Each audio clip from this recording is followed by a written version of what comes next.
పరశురాముడి దగ్గరికి వెళ్తుంది. పరశురాముడు తెలుసు కదా, సాక్షాత్తు మనకు భీష్ముడికి గురువులో ఆయనను ఓడించే వాళ్ళు ఎవరూ లేరు.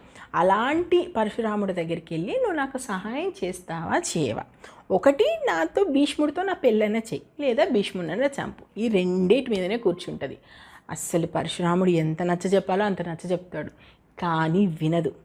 తిరిగి పరశురాముడిని ఒప్పించి భీష్ముడితో యుద్ధానికి తీసుకొస్తుంది. అసలు భీష్ముడు పరశురాముల యుద్ధం ఉంటుంది. లాస్ట్కు దేవతలే దిగొచ్చి ఆ యుద్ధాన్ని ఆపినా కూడా దానిలో పరశురాముడు తన ఓటమిని ఒప్పుకుంటాడు.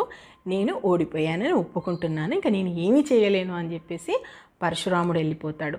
మళ్ళీ తపస్సు చేస్తుంది. అసలు ఎంత భీకరమైనటువంటి తపస్సు చేస్తుందో తెలుసా.